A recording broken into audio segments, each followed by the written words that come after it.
দায়িত্বজ্ঞানহীন সামরিক উস্কানের মাধ্যমে সিরিয়া ও লেবাননকে অস্থিতিশীল করার চেষ্টায় ইসরায়েল। আরব লীগের মহাসচিব আহমেদ আবুল গেইদ শনিবার ৫ এপ্রিল এই অভিযোগ করেছেন। বলছেন, যা আন্তর্জাতিক আইনগত নিয়মের স্পষ্ট অবজ্ঞা। এক বিবৃতিতে আবুল গেইদ দুঃখ প্রকাশ করে বলেন, বিশ্বব্যাপী নিষ্ক্রিয়তা ইহুদিবাদী রাষ্ট্রকে আরও সাহসী করেছে। সৌদি প্রেস এজেন্সি কর্তৃক প্রকাশিত বিবৃতিতে বলা হয়েছে, অধিকৃত ফিলিস্তিনি অঞ্চল লেবানন এবং সিরিয়ায় ইসরায়েল কর্তৃক পরিচালিত যুদ্ধ সম্পূর্ণ বেফরার এক নতুন পর্যায়ে প্রবেশ করেছে। ইচ্ছাকৃতভাবে স্বাক্ষরিত চুক্তি ইসরায়েল লঙ্ঘন করেছে। তারা দেশগুলোতে আক্রমণ করছে এবং আরও বেসামরিক নাগরিককে হত্যা করছে। তিনি বলেন, ইসরায়েলের পুনরায় হত্যার অভিযান গত বছরের শেষের দিকে লেবাননের সঙ্গে স্বাক্ষরিত যুদ্ধবিরতি চুক্তির একটি অগ্রহণযোগ্য এবং নিন্দনীয় লঙ্ঘন।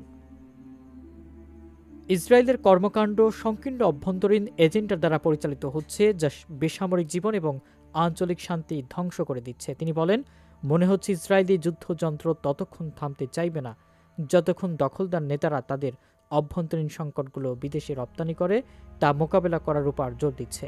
এই পরিস্থিতি সবার কাছে স্পষ্ট হয়ে গেছে।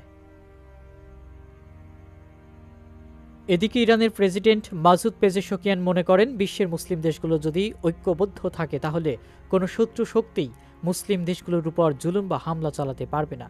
শুক্রবার ৪ এপ্রিল ইয়েমেনের সুপ্রিম পলিটিক্যাল কাউন্সিলের চেয়ারম্যান মাহদি আল মাসহাতের সঙ্গে এক টেলিফোন আলাপে তিনি এ মন্তব্য করেন। ইরানের রাষ্ট্রীয় বার্তা সংস্থা মেহের নিউজ এজেন্সির এক প্রতিবেদনে এই তথ্য জানানো হয়েছে।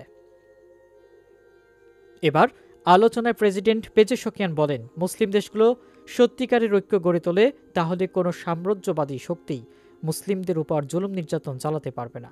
ফোনালাপে মাহদি আল মাসহাতো ইসলামী ঐক্যের পক্ষে ইরানের অবস্থানকে প্রশংসনীয় গর্বের বলে উল্লেখ করেন। তিনি বলেন, ইরান সবসময় মুসলিম বিশ্বের ঐক্য রক্ষায় অগ্রণী ভূমিকা পালন করে আসছে।